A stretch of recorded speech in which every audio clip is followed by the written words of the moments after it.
Hey everyone, and welcome to the Kite premiere. This has been a long time coming. Matt, my esteemed guest on this one here, is going to be with us the whole time. We're going to get into some interviews with him, some of the cast members as well. But first and foremost, thank you all for being here.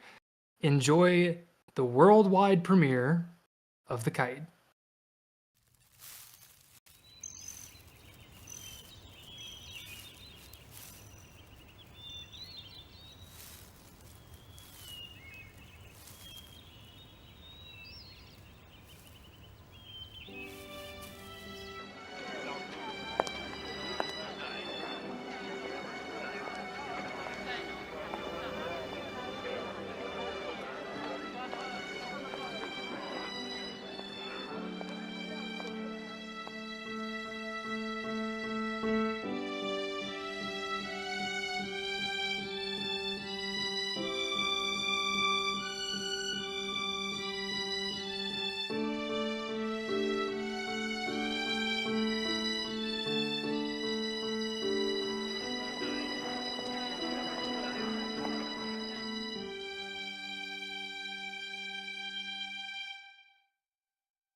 Dad?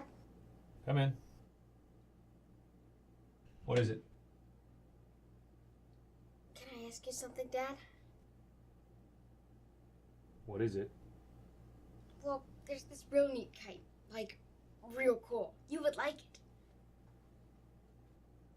Yes. I was wondering if I could maybe get it? How much is it? 75 cents. No. But Dad! Robert! I said no! There are some yardsticks out in the shed. Go see if you can build something with that. Hey, Dad. Robert, I'm trying to work.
It was wonderful, dear.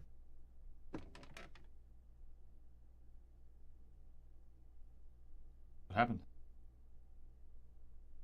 May I please be excused? I'm not very hungry. Of course.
What's that? Hmm?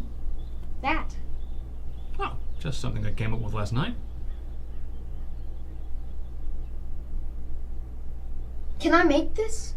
Sure, if you want to.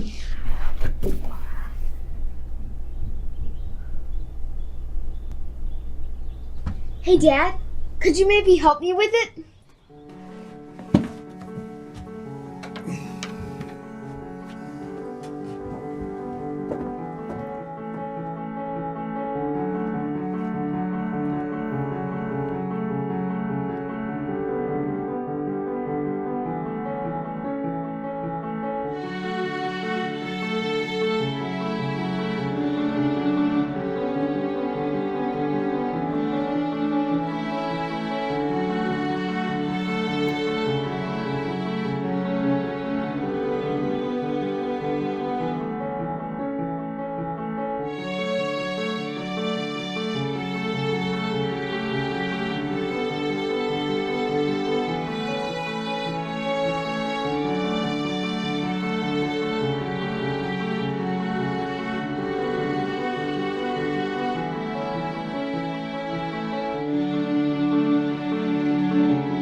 Get some more string.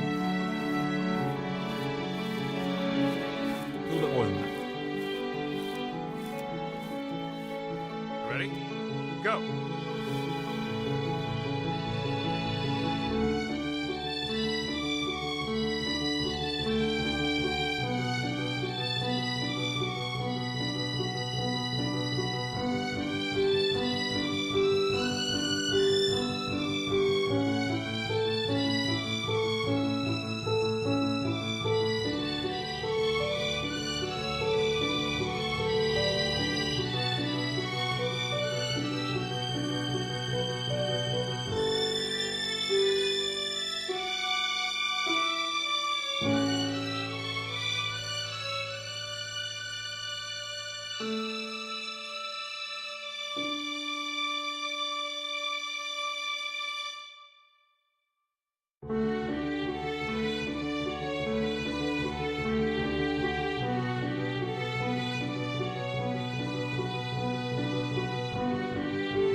Matt, how does it feel to have finally premiered publicly The Kite?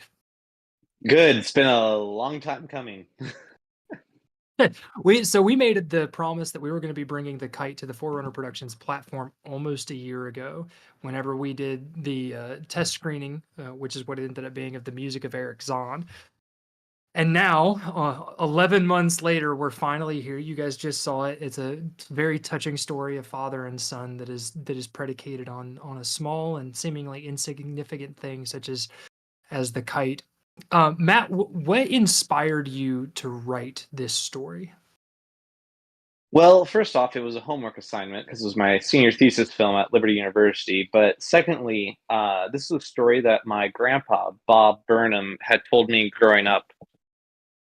my entire life, basically. And it worked. It seemed to work really well as a short story. It's a true story. Most of it actually happened. But I had to change a few things to make it work thematically in the format of a short film. And so it just became a really cool way to honor him and honor my great grandfather, Walter Burnham, who I never got to meet. And so that's really what inspired me, and seems to have been a hit amongst a lot of people. So Yeah, how yeah. many awards are you up to now? Awards, specifically, I think we're around 5 or 6, but selections and winning combined of film festivals, it's about 20 to 25 worldwide. The statistic I have, it's about 50% of every festival I submitted to, I got into. And So, you also won Best Student Director in a international festival, didn't you? mm-hmm. So when we Out in were India. talking about, yeah, when we were talking about the major theme of what we do here at Forerunner Productions being excellence, uh, there is no better choice of excellence than something that has so many selections and so many things. So congratulations to you. Congratulations to this project. Ladies and gentlemen, if you guys are in the chat and you missed the first showing of the show, I want to let you know you will get 2 more opportunities to see it tonight. You also don't want to go away. You want to stick around to the end. We have a very special surprise for you guys, as well as a special announcement coming around the middle of the project. So don't leave. We got some really awesome things. Now, Matt, how did you get around to choosing your cast? What was your casting process like? Well, I already had one actor that I wanted to play in mind when writing it. That was Daniel Cross to play our lead man, Walter Burnham. And so I'd known him from theater slash D&D, and we'll hear more about him later. But then for the other characters, the mom and Robert, we put out a casting call in Virginia and got several submissions in, had some callbacks, and ended up landing on Sarah and Winton. And as you saw, they did an awesome job. Mm-hmm. For sure. Now, I will say that your choice of Daniel Cross, the fact that you had him in mind whenever you did this, was superb. I'm partial to Daniel. Full disclosure, Daniel played in the music of Eric Zahn partially because of you. But he's the one that really brings this thing to life in my eyes. Winton is very good. He's very innocent. He has that boyhood charm. But Daniel's the one that brings the gravity of this story and the real transformation that happens over the course of the story to life. Uh, did you and him collaborate any on the script and on the character in the pre-production process? Nope, not really, outside of just what normal director actor relations are before you go into production. So a little bit talking about the character. But by the time it got to casting, the script was done, and so writing didn't really change that much at all, outside of just improvisation on set. Now, talking about improvisation on set, the man is like 6'5", and how small was that house? It was like 7 foot ceilings or shorter. You can tell and see that he has to duck through every single doorway. For those of you that got to see the first showing of this, when we show this thing again, watch how many times Daniel has to duck his head. It adds a level of humor to a very heartfelt story, and I don't feel bad about laughing about it because it's really awesome. So everyone who's here and in the chat watching, we are actually about to hear directly from Daniel Cross, and when we get back from that interview, we will be having our Q&A. So if you have any questions for Matt or for myself for any reason whatsoever, make sure that you put your questions in the chat. We are monitoring that, and we'll make sure that we get to you. And I'm pretty sure that Daniel has some pretty funny stories about you. I hope they made the cut, but we'll see. So without further ado, ladies and gentlemen, here is the leading man, Mr. Daniel Cross. Alrighty, everybody, welcome back. We are here with Daniel Cross, who is not only a good friend of both mine and Matt Benson's, who is the writer and director of The Kite, but he is also our leading man playing the father, right? Having seen the film now, all of you are aware of the bait and switch. You think it's about the little boy, but no, it's actually the real dynamic character in the film is the father. So Daniel, welcome on, man. I was so stoked that we actually got to do this. I missed you whenever we got to do the test audience thing for the Music Fair Exxon. So I'm so glad we were able to connect on this one. This is so great. Thanks for making time. Pleasure. All right. So tell me first and foremost what your favorite part about playing Walter Burnham, the father in The Kite was. Oh man, I don't know. I think so. It's been a while, so I'm having to kind of go back in the annals of my brain. But the thing that really stood out to me doing it was kind of the fun I had with a character who didn't say very much. There's a couple, there's some dialogue here and there, between dad and son and dad and wife. Although actually, I think when we actually did the recording, there was more dialogue between dad and wife, and then in the final edits, that kind of ended up getting cut out, which I thought was actually kind of fun. So, getting to play a character, not that it was great she didn't say anything. That's a whole other. That's not what I meant by that. But the character, a lot of the thought process was portrayed not so much through dialogue, but more through intention and facial expression and those kind of things. So I really enjoyed kind of playing with some more subtle nuance. I started off, I'm a stage actor initially, and so came into came into film over time. And so getting to play a character and play with the nuance and subtlety of facial expressions and intention and motivations was really exciting. And it was fun being in that tiny little house. I had to avoid smashing my head into everything I walked past because I'm 6'4" and a little bit, and the house was not made for people who were 6'4" at all. So, but yeah, it was fun. I mean, I got to work with Sarah, the gal who played Mom. She and I have known each other for a couple of years, and then our little rascal child, who's of course now name is escaping me, the actual actor. Oh well, Winton. That's fine. Winton. That's right, Winton. That was fun to goof around with him.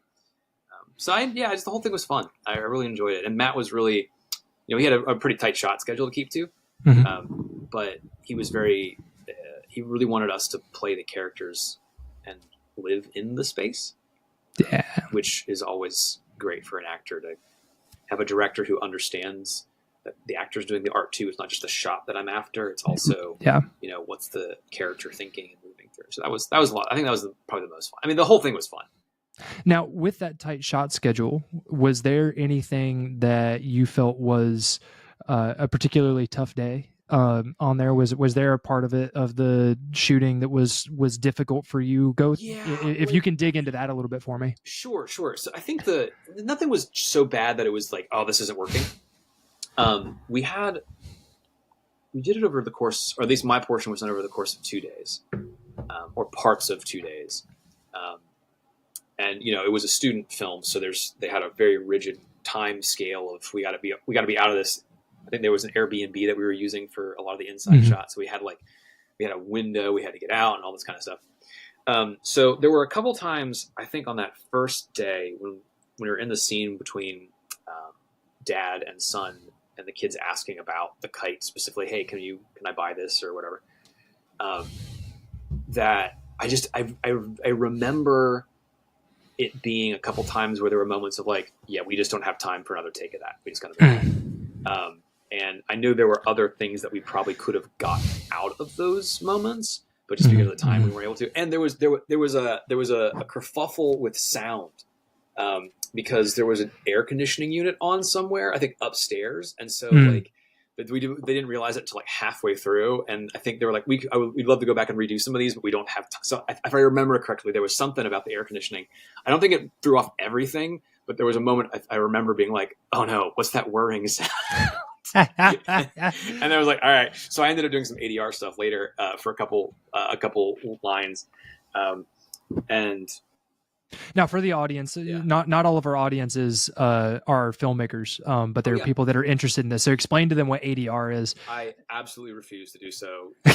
Go work on a film set and you'll find out. That's how. No. So ADR is there's different. It's basically an acronym or whatever that's supposed to be. Automated dialogue replacement, even though there's nothing automated about replacement, automated dialogue replacement, automated something else that's not dialogue. There's a whole, but basically it's when you're, for whatever the reason, you need to go back in because you didn't get sound on the day, which basically means when you're recording, in whatever set or space you're doing. For some reason, they need to pick up the line a different way or maybe a different intonation, and then basically they'll send you the clip that they want. Now, in this case, send you the clip. You used to go into a studio and do this. And then you're just matching your speaking patterns to the lip flip, the movement of the lips that you were doing. And if I remember correctly, in my case, the ADR was like 6 months or it was a bunch of months later. So I didn't even remember what I was saying. One of the scenes, I'm like, I think this is what I was doing. So I had to like sit there and like watch it a couple of times to remind myself what I was saying the whole time. And then he gave me like the script. So that's basically what we had to do in a couple of moments. And I vaguely remember, and I may be mixing up with something else, but I vaguely remember at one point there was a continuity error with my glasses. Like I was putting my glasses on or off at one point, and like, but I can't remember when that was. So that was a little challenging, but we got through it. It was fine. But yeah, that first day was a little hectic.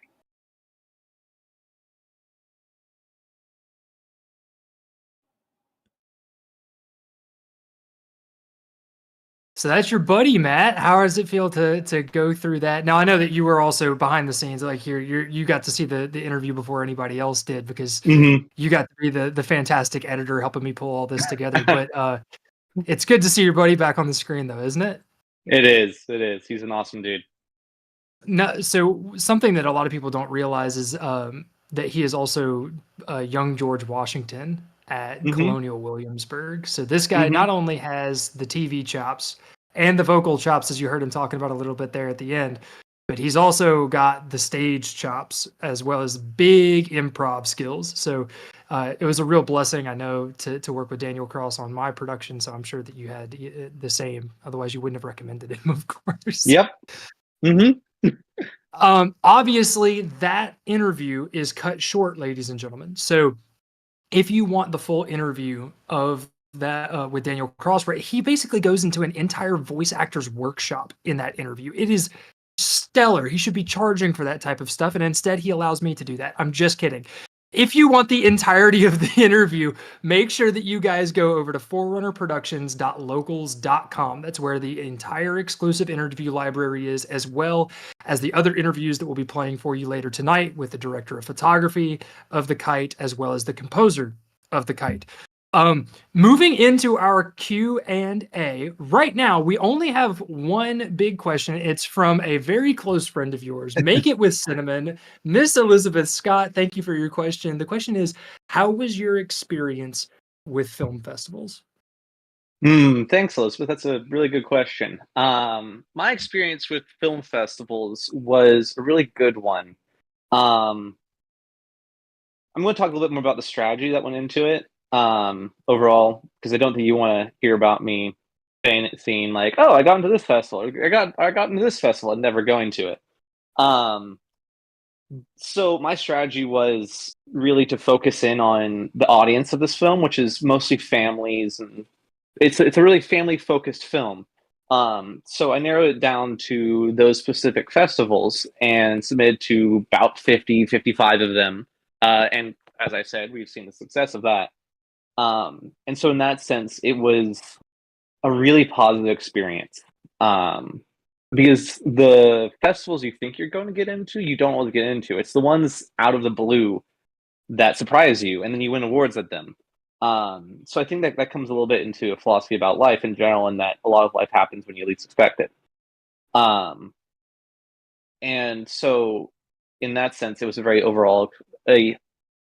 very good experience overall. And really fun. There's something special about seeing something that you've worked for 2+ years on up on a big screen with a bunch of strangers and them liking it. There's a little bit of validation in that. not just liking it, but being touched by it. That was something that I really recognized whenever I watched it. Familial pride, especially the relationship between father and son, is something that touches me very dearly. And so being able to see that on the screen, I think was a big deal. Now I know I have a little bit of inside knowledge. You were not expecting this film to do as well as it did in the festival run. Can you tell us a little bit about the story, about where that came from, some of your doubts going into the festival circuit, and the advice that you got from our great mentor? Yeah. So the first festival it was in was one at the school that I went to, Liberty University. It's a very good program. It's one of those programs that you get out what you put in. So um, going into it, I was hoping it would get nominated, maybe even win some awards. That's always cool. It didn't get nominated at all, anything at all. So there was some doubts. I'm like, is this actually good? What did I do wrong? Like, I'm a little frustrated that my peers aren't recognizing the work that not that I put in necessarily, although that would have been nice, but that my crew did. Um, Mhm. so I stepped outside during the festival a little bit, and our good friend and mentor Doug Miller stepped outside with me and talked through it for a while. Um, and the advice he gave me was festivals and things like that are one group of people's opinion at a specific time. It could be affected by so many different things. You could have a really good product, but it never gets seen because they were hungry, they were tired, they just wanted to move on, or it's just the wrong audience. And in that sense, it was the wrong audience. Mhm. Um, and we had also been sitting for like 2-3 days watching all of our thesis films. So after a while, you just get tired of seeing films. And that just happens, and it's not personal. Just It's just brain fatigue, one. man. It's just screen fatigue. They need to use the bathroom. They had a bad day at work. They didn't have enough coffee. Their Yep. skirt's too tight. It could be anything like that that's outside of your control as a filmmaker. Um, Mhm. and so it just really taught, like, don't take it personally. So many different things could affect it. You made a good product, and if you find the right audience, they will respond. And that's one of the things that I hope that we can bring as Forerunner Productions, like the stamp of excellence, right? The mark of excellence. Let's say that you never get into a single festival, that no festival takes your show, or you make a show and you never submit it to a festival. One of the things that we hope to establish here, and we hope that we have established here with the Kite, is excellence through visibility, excellence through the ability to take something that is great and to put it out there for the world, and let's let the world decide.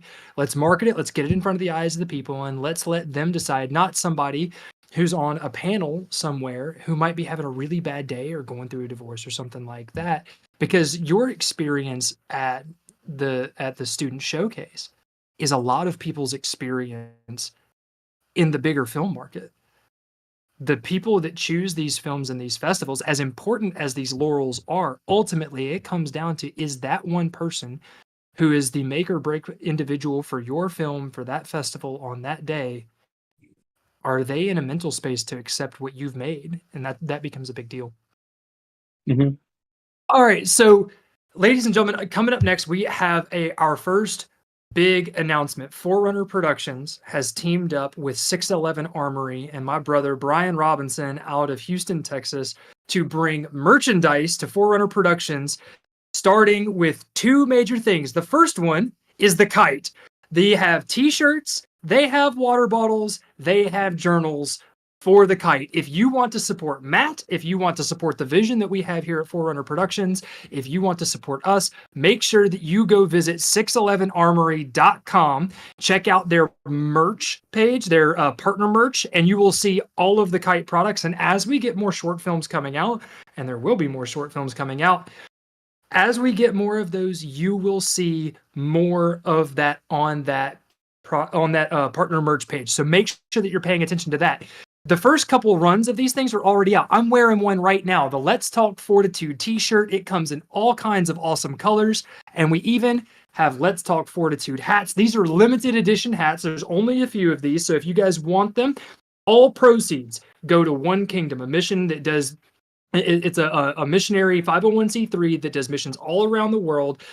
So Let's Talk Fortitude is taking what they are doing with the gospel message, and they're putting that out there, and they are donating 100% of the proceeds of those items to missions. Here with the Kite and all of the Kite merchandise and everything, all of that money goes right back into these film creators so that they can make a living doing what God has gifted them with, which is telling stories and entertaining people like you. If you want to be a part of this movement, if you want to be a part of what we are doing here at Forerunner Productions, make sure that you go to forerunnerproductions.locals.com. And here's the kicker. When you become an annual subscriber, that means one payment all year gets you access to all the exclusive stuff that you will get a $20 discount on your first year by using promo code KITE. And for every person that subscribes today using promo code KITE, because it expires tomorrow, you come tomorrow night, you're not going to be able to do it anymore. You have to do it tonight or tomorrow night. If you subscribe with promo code KITE as an annual subscriber, not only are you going to get 20% off, or not 20% off, but $20 off of your membership, but you are also going to receive a t-shirt, a water bottle, and a journal for free. I will ship them directly to you. So you get Kite merchandise, you get exclusive access, and you get the $20 off of your first year subscription if you use promo code KITE at forerunnerproductions.locals.com. Help us start this movement. We are not slowing down. We've got more stuff coming down the pipeline for you guys. Our big surprise for the night is still yet to come. This seems like a really big deal. That seems like a really great offer. We still have another surprise for you guys. But before we do that, if you need any more emphasis as to why you should go to forerunnerproductions.locals.com and get more 611 Armory and get your merchandise, become a subscriber, we're going to give you another showing of the Kite so that you can be reminded is exactly what the excellence is that you are going to be supporting. That's coming up right now. Take a watch.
Dad? Come in. What is it? Can I ask you something, Dad? What is it? Well, there's this real neat kite. Like, real cool. You would like it. Yes. I was wondering if I could maybe get it. How much is it? 75 cents. No. But Dad! Robert! I said no! There are some yardsticks out in the shed. Go see if you can build something with that. Hey, Dad. Robert, I'm trying to work.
It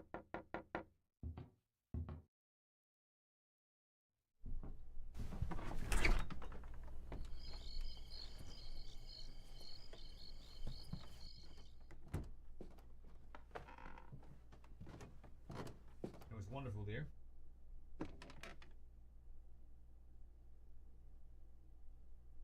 What happened?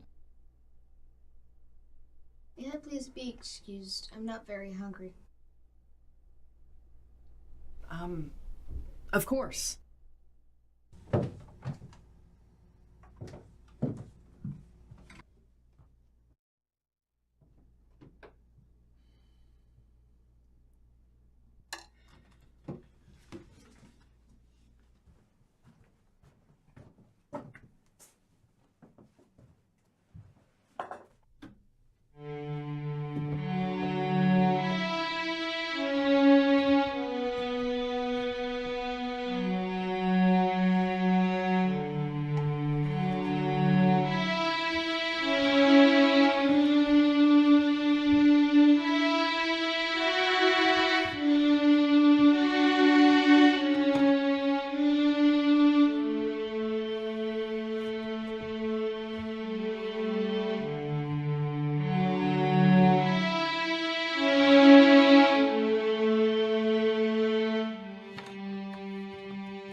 What's that? Hmm?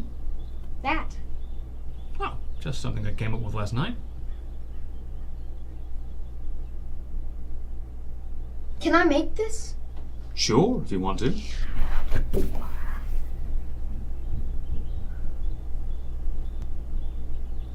Hey, Dad, could you maybe help me with it?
Get some more string.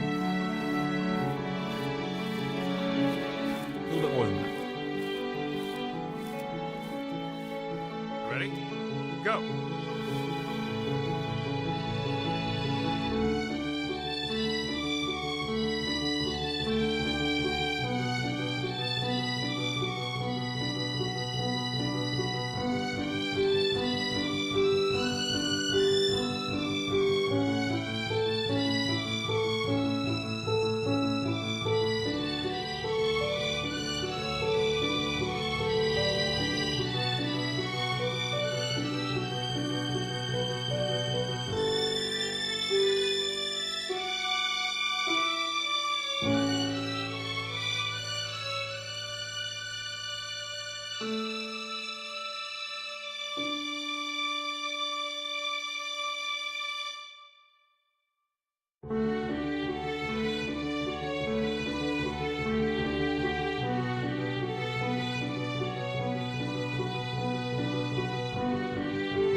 it doesn't matter how many times I watch it, it still touches me. Like it still gives me like the warm fuzzies every time. I can't with it.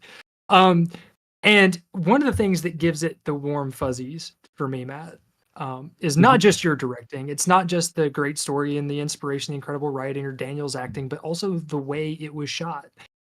Which leads me into the next thing that we have for you guys. Ladies and gentlemen, here is my interview with the director of photography, the one that is responsible for making this film look pretty, Gabe Colvin.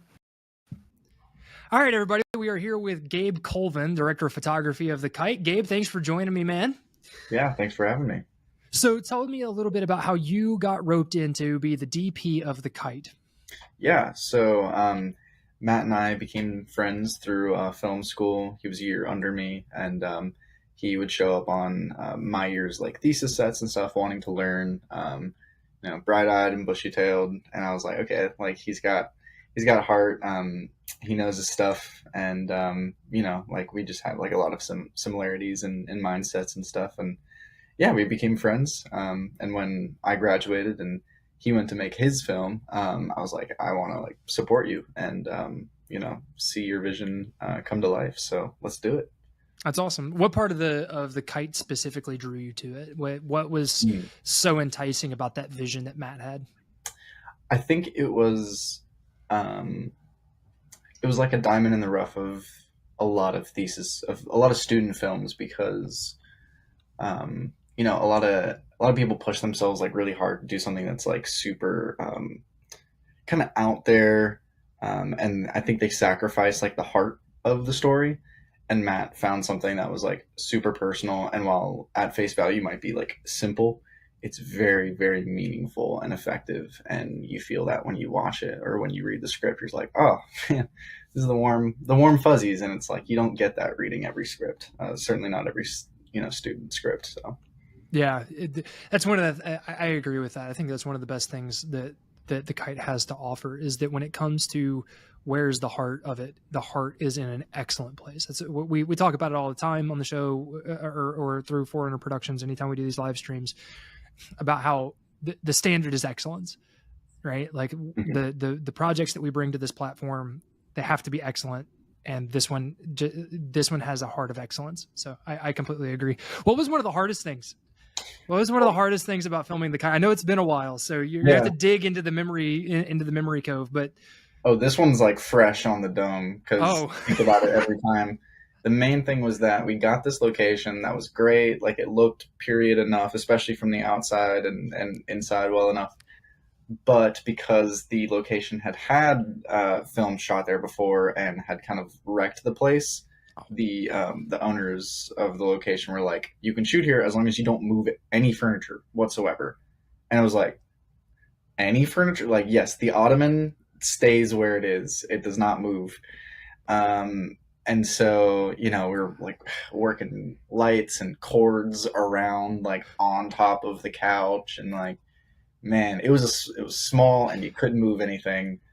And man, I remember just trying to get away with like moving a little nightstand over, and so the location definitely could have been limiting, but we made it work, and I don't think it shows in the the product as limiting, but it was a headache on the day for sure.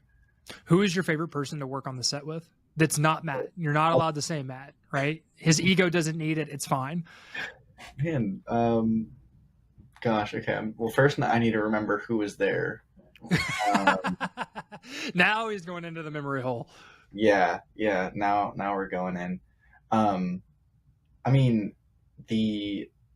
Both the actors, like Winton and David. Winton, was that his name? The kid? Yeah, Winton and Daniel. Yep. Yeah, Daniel. Winton and Daniel were so much fun. Like Winton was just like, he was quick and sharp and so mature for his age. And like, there are times, you have like in your mind what's an adult conversation, and then Winton chips in and you're like, oh, that was like perfectly like on my level. Like I need to like speed up my joke. And then Daniel is just so fun, and just like yeah, I don't know. You could seeing the connection between him and Winton, like the father son connection, was definitely it was bred on set, off the camera of just them enjoying time together, being a part of it. What was the hardest shot to pull off? The hardest shot to pull off. I think it's the opening shot where we pull down from the sky in the title and see Winton looking at the kite, the thing that like inspires his imagination. We had to make this look like it was I guess like the 20s or so, 20s or 30s, and it was easy enough to just have a brick building with glass, but then in the reflection of that glass, you had all these street signs and power lines and modern cars driving by, and we didn't have a circular polarizer, so it was, and we were shooting in the street at that time, so we couldn't reduce the reflections, and we just had to wait for like, okay, we don't have cars, you have to walk here and not here just to miss the power line. So I knew that was Matt's answer. Was that one? I was curious if you would agree with him, but yeah. I knew that was Matt's answer. So it's good that is correct and connected in that way. Okay. Yeah.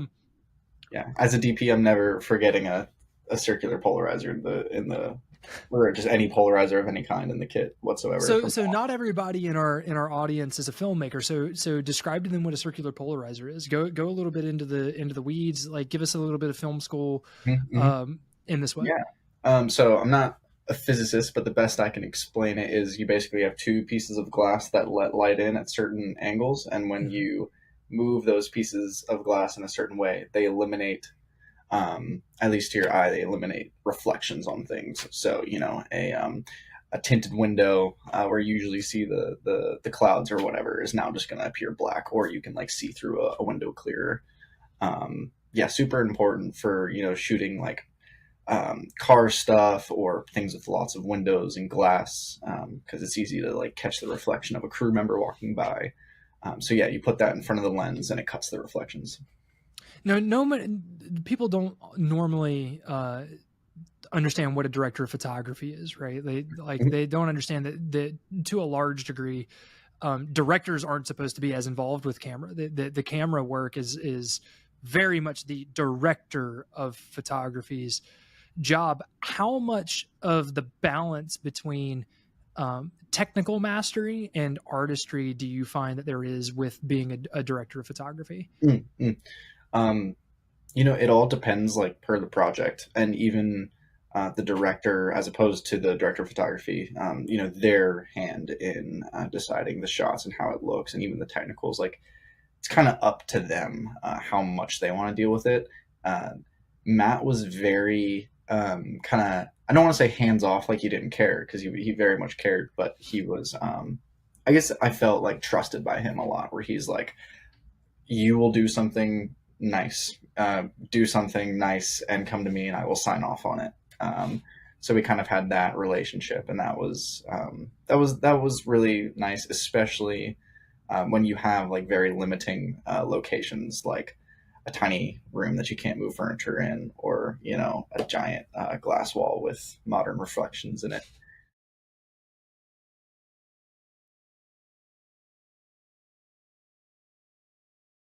So Matt, I'm coming to you next about Gabe, but before I come to you about Gabe, I have to remind everybody that if you want the rest of that interview where he goes into talking about what a polarizer is, and even more fun stories about like just different debauchery things that happened on set for the Kite, make sure not debauched things, but like just flukes, I guess is the better way to say it. There wasn't like you guys over at Liberty University partying it up, man. No. Jeez. Thank God this is live. Yeah.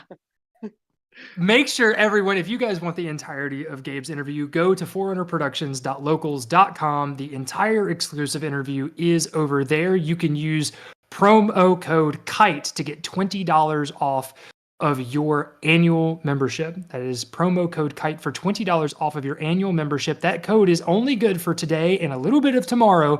So make sure that you use it. Get $20 off of your yearly subscription using promo code KITE. And when you do that, I will send you a Kite t-shirt, a Kite water bottle, and a Kite journal. Everybody loves journals. Journal's the one that I'm the most excited about. Everybody loves journals. I love the journal. Make sure that you do this. If you do it, I will send those to you for free. What are you You sending look like them you have a again? question for me. Just for sure. Just to be sure. A t-shirt, a water bottle, and a journal. And I'm the most excited about the journals. The journals are really cool. That's awesome. That's incredible. If you guys are if you guys already are subscribers at forerunnerproductions.locals.com, that's okay. You can go to 611armory.com, click on the partner merch tab, and you can see all of these products in there as well. Okay, Matt, I know that you have so many opinions about Gabe. Most of them are scathing. Why don't you give me a few? Well, first off, Gabe Colvin is an amazing DP. He's incredible first AC as well. And a good friend. He took the script that I had and this first time director that I was at this time and gave me the footage that would become the Kite. And Now, just you helped said keep first us. AC. Mm-hmm. You said first AC. For those that don't know film and stuff like that, what is a first AC? So a first AC is the first assistant camera. They are the ones who generally run camera department. They are mainly in charge of pulling focus, so keeping everything nice and crisp or soft if that is the choice for the shot. I know there's some first ACs in chat right now, and if I get it wrong, I will hear about it. But they also, from my experience, I've seen them also generally be in charge of building out the camera as well and just carrying it and setting it up on different types of equipment and such. Gabe does that as his main job outside of the Kite, but then he came and DP'd for me and has DP'd several other shorts as well, I believe, or at least been a cam op on them. What is your favorite Gabe Colvin memory? Gosh, there's so many actually. This is an exercise for another question that we have in chat. Yeah. I keep going back to watching him direct his thesis film the year before The Kite was made when I first met him.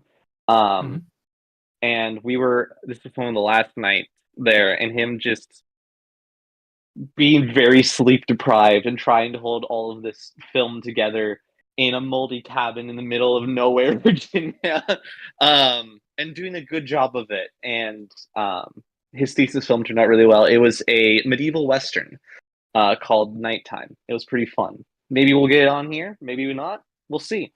But it was just fun to see that. And then ended up, that started a friendship that's lasted this long as well, and hopefully for much longer. So going back to some of the questions that we have in chat, if there's any question that you have not asked yet, now is your time. This is our last opportunity to do a Q&A. And stick around because we still have a big surprise for you guys after our next interview clip that we have. I want to make sure that you guys stick around for that. It is a really cool announcement, and it is very visual in nature. That's the only hints that you get. But going back to the Q&A, from Let's Talk Fortitude, this is Big John G, the host of Let's Talk Fortitude, asking this question, man. If you guys haven't checked out the Let's Talk Fortitude podcast, talking about discipleship, talking about the gospel, talking about entrepreneurship and fortitude as you face the struggles in life, make sure that you check that out. It is available anywhere that you get your podcasts. Big John G asks, what is the location where this was shot?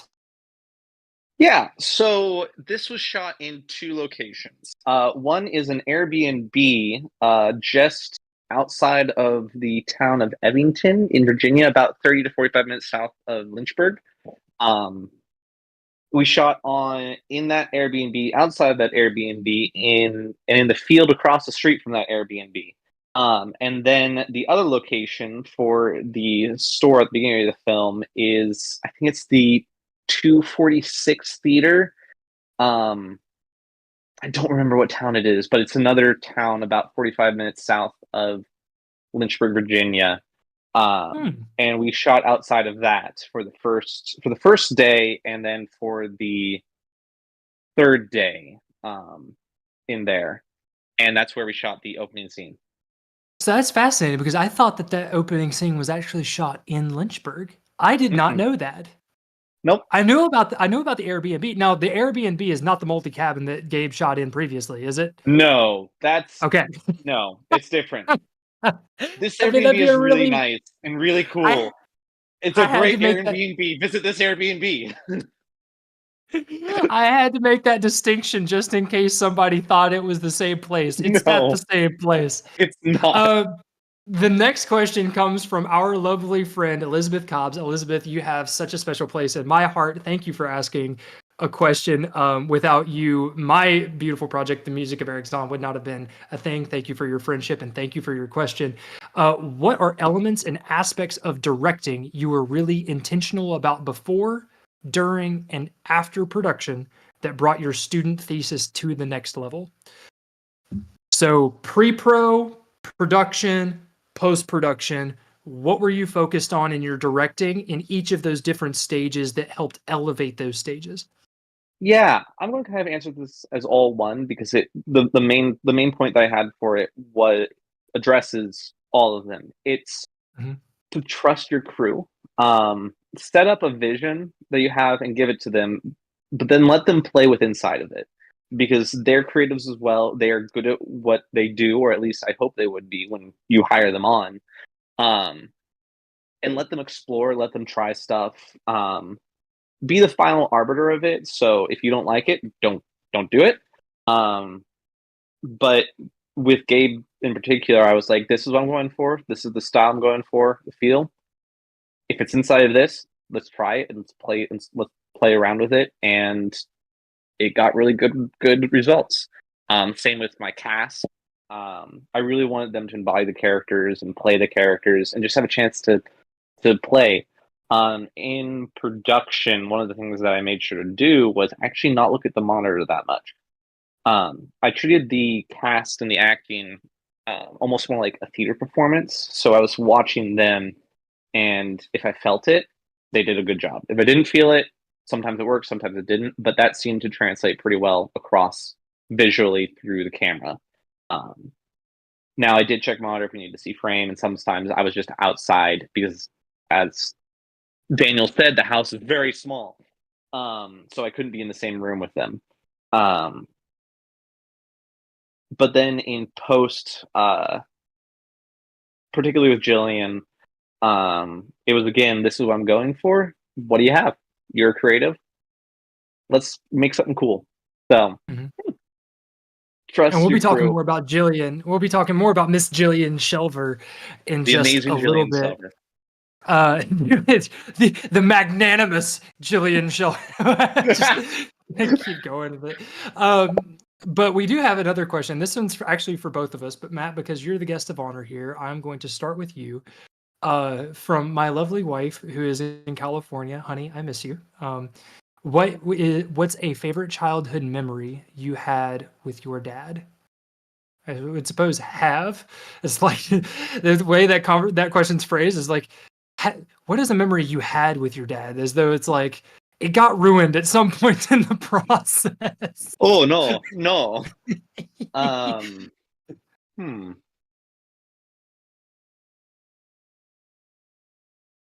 I think a couple of my favorite memories are spending time with my dad at our family cabin in Vashon Island, just hanging out, watching movies, listening to him play. And then we also went on a Sea Scout / Boy Scout sailing trip. I must have been junior year of high school on the Sea Scout ship, the Odyssey, up through the San Juans. And that's just a really fun time. We sailed up there with a bunch of scouts for about a week. It was just really fun. Just good memories, spending time together. Kind of like what they do in the Kite. And looking back now, they're very, very special. Very, very special times. So for me, barring my teenage years, even though I guess you could call that part of the childhood, I'm going to stick to younger time frames because I had some really formative memories with my old man. None of them particularly what you would call happy, but I know that they were formative, and that's why I love them so much, is because I know that they helped forge me into who I am today. But from a childhood perspective, I have two very special ones that sit in the forefront of my mind. The first one is very simple. We had a screened-in porch when we lived in a place called St. Albans, West Virginia, and we used to sit out and we used to watch the thunderstorms. And there was something about that, just sitting on his lap, watching the thunderstorms, that I will never forget. It was so peaceful and it was so safe. And I had almost zero understanding of what was happening in their lives at the time, or what was happening in my big brother's life at the time. I was too young. I still don't really know, and I don't really care to know, because from my perspective, that was a very happy time in my life. It was a very good time in my life. It was also the first time that I have a memory of seeing a clip of Jurassic Park. It was in that house. And also, while we were in that house, same time frame, on my way to daycare, every day, my dad drove this red van because he was working for a painter at the time, and he would load me up in that red van. We would drive down to the bottom of a hill to the gas station where he would get gas for the day, and he would take me inside, and I would get a honey bun and a chocolate milk every morning. Like that was my pre-daycare meal type thing, and that would give me the sugar high necessary to get me jazzed so I could be all of my teacher's favorite person. No, no, I love that. It was something about something so simple. Those two simple things just really stick out to me as being things that I wouldn't have had without him. So and what's even worse is I have to face him after this because he's in the next room. So that's going to be great. Coming up next, though, I want to make sure, thank you everyone who submitted your questions. That is going to be our last opportunity for a Q&A tonight. Thank you all so very much. I want to remind you that if you like what you are seeing, if you like the people that we are connecting with, if you like the content we are putting out, there's a huge discount right now, $20 off of your annual subscription to forerunnerproductions.locals.com. Help us make this content. Help us make these stories and bring these excellent, heartfelt stories to you. Go to forerunnerproductions.locals.com. Use promo code KITE. Again, that is promo code KITE for $20 off. And when you become a subscriber today, I will send you, Matt, you ready for this? I will send you a shirt, a water bottle, and a journal for the Kite, because it is so awesome. We are so incredibly thankful to 611 Armory to have been able to make that happen. And Brian, you made it happen on such short notice. Just our heart goes out to you. Thank you so much, brother. I look forward to a long and prosperous relationship for the kingdom and for everything else that you are doing and your goals and dreams in your life. Thank you for helping us achieve ours. Okay. With all of that sappiness out of the way, let's go into something else that's sappy, which is music. Jillian Shelver, the infallible. No, that's bad. I don't know. Do you have a title card for her this time, Matt? Nope, too slow. All right, let's go into the interview that we have with the composer of the Kite, Jillian Shelver. Hey, everybody, and welcome in. Jillian Shelver, the composer for the Kite, is here with us right now. Jillian, welcome on. Thank you. Thanks for having me. So tell us what happened that got you onto the Kite. I know that you and you and Matt have been friends basically since childhood, but what did him approaching you to be the composer of the Kite? What did that look like? How did that come about? I remember I got a random phone call. He just called me and had left a really excited voicemail and was like, "Hey, call me back when you get a chance. I got something I want to talk to you about." And I was like, what's going on? And so I called him back and he just was like, I was in music school at the time and he was doing the film, and I didn't know at that point that he was doing the film. So he called me and it's end of junior year for both of us. And he just calls me. He's like, "Hey, I'm doing this thesis film." And I was like, "That's so awesome. Congrats." And he's like, "You want to do the score for it?" And I had done some scores for some friends before. So I was like, why not? Let's go do it. Let's bring the story to life. Let's do it. I'd sent him music and stuff that I had written growing up. So there was already like a little bit of that collaboration there. So it was like, yeah, like let's do this. Let's make like this project come to life. So it was so cool. Now, tell me a little bit about your process when you approach scoring, because from there are a couple of different ways to approach it when we're making films, and I'll sort of over explain this for a second, for the sake of our audience, just because not all of our audience are filmmakers. They're people that support our filmmaking journeys and everything like that, and what we're doing here. So you can approach, depending on the project, everybody, you can approach scoring two different ways based on the director's vision. You can be developing the score based on the script and the director's vision on the front end. This is usually with directors that are a bit more musically inclined, or the director goes out, they shoot everything, and then they edit it together, they cut it together, and then they send it to a composer and says, hey, make some music to match this. So with you, Jillian and Matt, which one was this? It was definitely like the pre-production stage, because it was like May 2021 that he called me, and then I know it came out that next spring, or like was like finished the next spring. So it was very much pre-production. I think he filmed it in the fall, I want to say. I can't remember exactly when. Yeah, but it was kind of like he gave me the script and was like, hey, here's kind of, you know, like the story, like the emotional side of it. And the music was basically written alongside the film, because we sat down and kind of talked through a lot of the like emotional elements of it, and just like the moments to highlight where we wanted music, what kind of music. And then I wrote the themes and the actual music while watching the like the editing process. Right. Like the partially edited version, he sent it to me, and then I would do the music while watching it, just to make sure it kind of matched up appropriately, and like, you know, incorporating the visual story into it versus having the music be a completely separate element that I just kind of like stamped on. Now, based on the film itself, was there a key moment in that edit that really proved to be inspiring for you? Everybody that's watching now has now seen the film, unless they're joining us a little bit late, in which case they'll get to see the film here in just a second when we air it again. But was there a specific scene or a specific moment of the edit that you felt was particularly inspiring that helped take you in a certain musical direction? I think there was. I think for me, it was the scene when Robert goes and like tries to build the kite on his own, and then is flying it, and you know, he's flying it, but then it keeps falling, and he's excited because it's working, but it's also not what he wanted. So to me, like musically, that was probably one of my favorites to do, and it really kind of I used mostly thematic composition where there's two different themes that I kind of created some variations on in it, and that particular scene is a variation of the main theme, which is the kite's theme. And so it was fun. It gave me a lot of ideas musically, because I was playing with this idea that I already had, but it was like, well, how do I change it to reflect those emotions where he's happy, but he's also upset, and it's not working, and he's trying to make it better, but it's just not working in the way he wanted to. So I think that one like inspired me a lot, just in how I got to kind of play with it. And then it helped me really like hone in on the emotions that he was feeling and that the dad's feeling in the movie, just to really tell that storyline.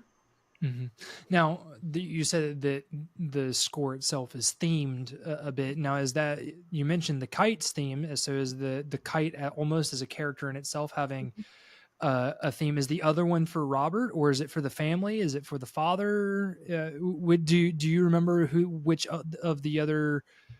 Is it character based, or is it another sort of object based? Like how did you go about choosing the themes? Walk me through that process. It's mostly just like emotionally, well, not emotionally based. It's not character based, like directly. I did do a little bit of that with some of the instrumentation and the themes, but it's more of just like, it's kind of a precursor to the kite theme. So it's like a variation on it where it's like half time. So it's half the tempo of that theme. And then it has like a very similar melodic contour, but it's not the really big theme that it has. It's like, I'm trying to how to best describe it, because it comes up 3 times. It's played in the beginning. It's played when the dad makes the kite, or like makes the diagram for the kite, and then at the end when they're working on building the kite. So it's kind of, I guess it represents like the father and son a little bit, but it's not completely like attached to them, if that Gotcha. makes sense. Sure. It's more Is like there a way of like incorporating the kite theme into their relationship a little bit. And because you see it when the son sees the kite, and then when the dad's building the diagram, and then when they're working on it together, and then it turns into the kite theme. Sure. Yeah. So now, is that scene the scene where he's trying to fly his own built kite that inspired you so much? Is that also your favorite scene, or is there another scene that you actually think that you enjoy more? That's one of my favorites, just because it's more like emotionally complicated, which I think is really cool. It just was fun to work on with that. But then I really like the scene too. There's no music in it, but I like the scene too where they're sitting in the kitchen and he's got the diagram sitting there, and Robert's like, can I do that? Like build that? Can I make it? And so I think that part's sweet where, you see the dad become more involved in it and he's excited. He's like, well, if you want to. And so then it was fun to then do the part on the porch where I get to kind of incorporate some of like the instrumental characterization that I did, where it was just fun being like, okay, like now they're working on it together and all these pieces are kind of coming all into one place.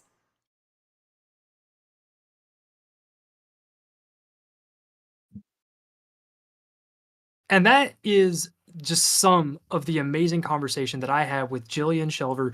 Jillian, thank you so much for your time, and thank you for being able to be with us and to give that exclusive interview. Again, if you want the exclusive interview, you know where to go. 400productions.locals.com. Annual subscription. Use promo code KITE, $20 off. Everybody that does that uses that promo code.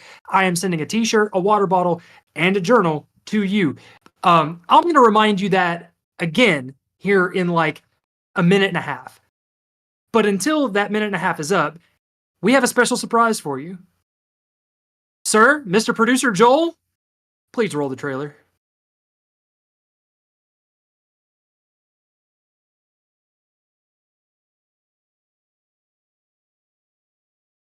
Oh, stand by.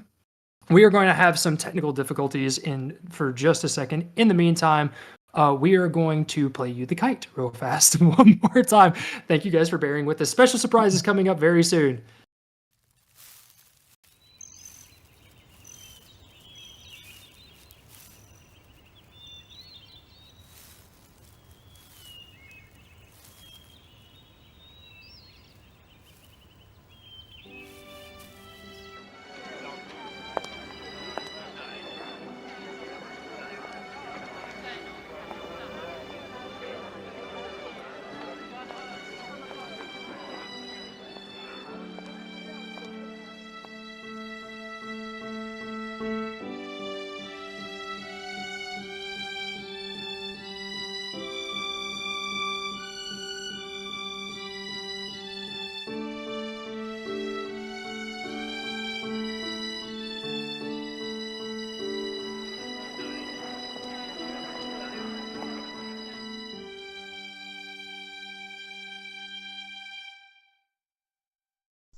Dad?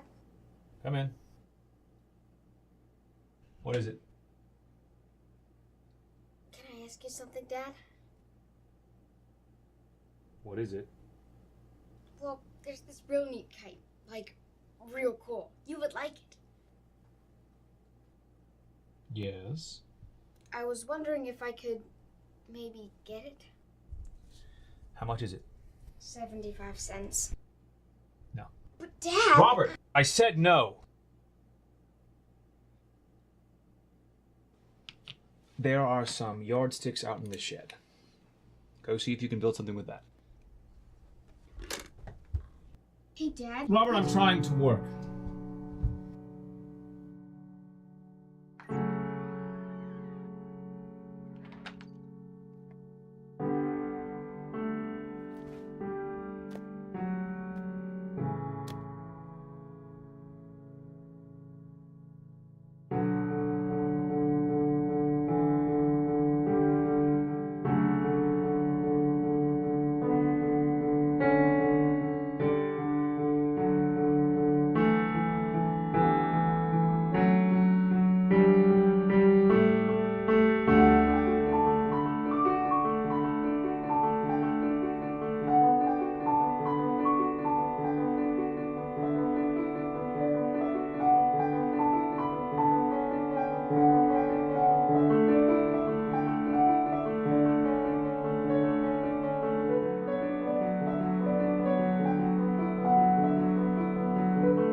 Wonderful, dear.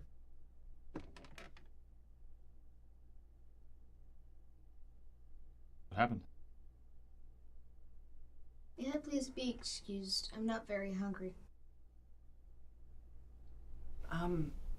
Of course.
What's that? Hmm?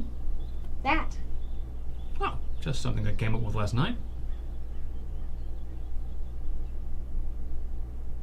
Can I make this? Sure, if you want to.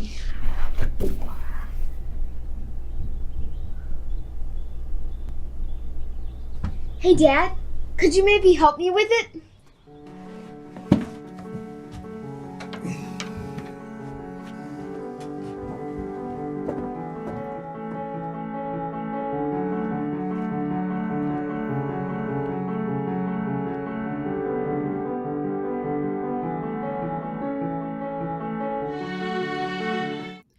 All right, everybody.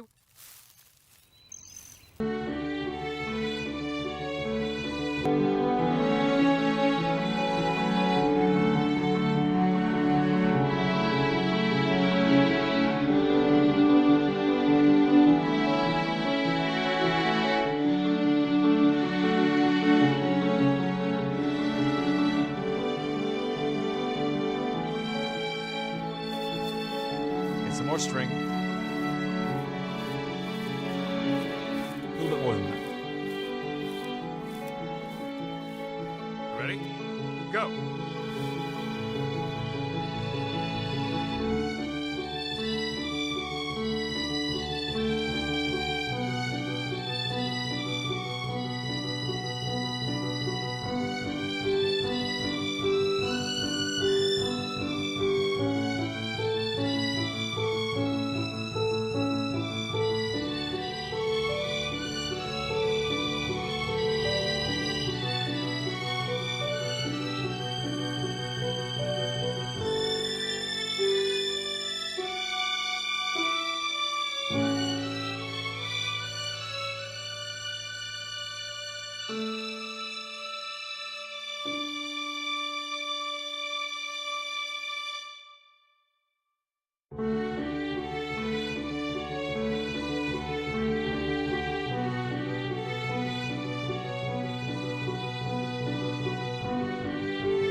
And ladies and gentlemen, that is our last showing of the Kite for tonight. Thank you for sticking with us while we worked through some technical difficulties and we had to change around, our run of show just a little bit there and bring that to you. We were going to close out on the Kite like that, but I'm so glad that you guys got to see it one more time and that we got to book in this thing, not just with another showing of the Kite, but with our surprise announcement. We have secured the next film that is coming to Forerunner Productions. Our game plan moving forward as a distribution company, as a distribution arm, is to bring these short films, these excellent stories into your hands. And we're going to try our very best to stay on a bi-monthly schedule with that. And so in November, right after spooky season and right before the election, we'll be able to have another really great family-based story with The Pawn Shop. Here's a look at the trailer.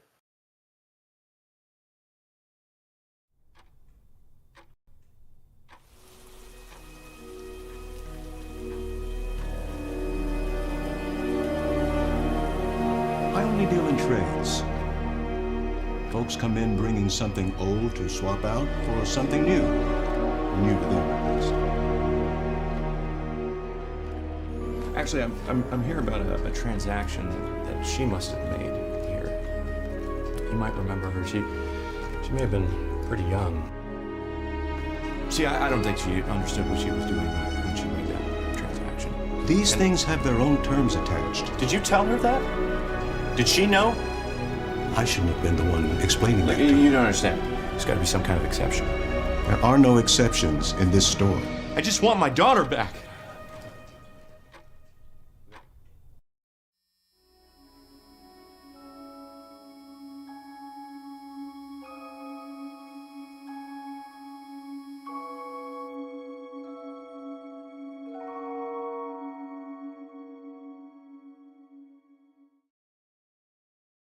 That is a look at The Pawn Shop.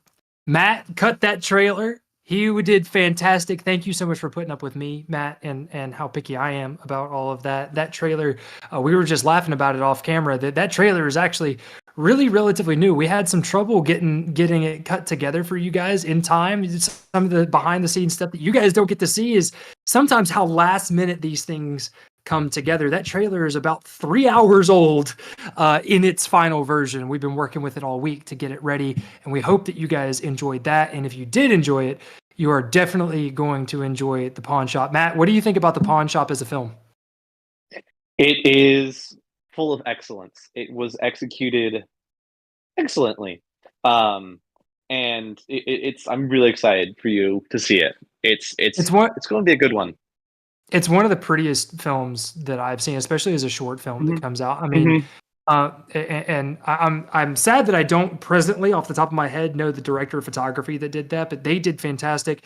Jonik Petri was the director for that. It was written and produced by Shiloh Carosa, who actually has a small cameo in the film. So if you want to see that, make sure that you join us here in November, same channel, probably the same time, and we will be sure to bring you guys The Pawn Shop. But here's a special thing.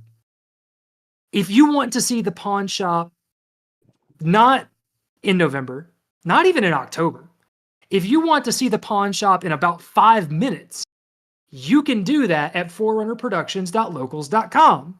Again, you don't have to wait. If you want to see what it's all about, you can go to forerunnerproductions.locals.com, become a subscriber, and if you subscribe today using promo code KITE, you will get $20 off of your annual subscription, and I will send you a t-shirt, a water bottle, and a journal, all with awesome Kite memorabilia, so you can show off all of your friends this heartwarming story that we watched today, as well as support more stories just like The Pawn Shop that are coming out very, very soon. So if you want early, private, exclusive access to The Pawn Shop, go to forerunnerproductions.locals.com. It will be live in less than 5 minutes now. If you're still on the fence and you still don't know, we're going to play it as we get out of here. But before we do that, Matt, what's next for you in your life? Well, got another short film in the works right now with our good friend Emily James and Kid James Productions, I believe that's their production company name, up in Virginia, and it will probably come out here on Forward Productions sometime in the next year or two. That's the main thing on the horizon at the moment. That's all I'm going to say, but let's say there's a lot of energy with it. And we are cooking with that, which means that every piece of merchandise, every subscribership that you guys give us goes directly into helping films just like Matt's next one. If you enjoyed The Kite and you thought The Kite was good, imagine how much this guy has grown since then, and imagine what level of storytelling is going to be coming out next. It's gonna be awesome. You don't want to miss it. You want to be a part of it. Make sure you become a subscriber at locals.com and share all of this everywhere with your friends. The Kite, everyone, it's staying up here. You don't have to watch the whole live stream. Just the film itself will be live here in just a few minutes here on YouTube. Make sure that you support The Kite. And Matt Benson as a creator. Coming up next for me, I'm headed out to Houston to First AD, a feature film that has some beastly elements to it. If you follow me on Facebook, you kind of know what that means. Some friends of mine, Terry Weaver and Lizzie Camp, that I had the pleasure of acting alongside of and co-starring with in Parallel the Triad, are bringing me out there to help with that. That's what's next on the horizon for me, plus several other projects that are a little bit too premature to talk about right now, but I look forward to being able to helping with that. 611 Armory, Brian Robinson, thank you guys so much. Again, if you're on the fence about what you want to see happen, if you want to make an impact in the culture, if you want to see excellent films, short, long, doesn't matter. Series, we're doing it all. We've got pots on the fire everywhere. We're just waiting to see which one boils first, and you guys can have an impact on that. Go to forerunnerproductions.locals.com to see films just like The Pawn Shop. Take a look, and we'll see you next time.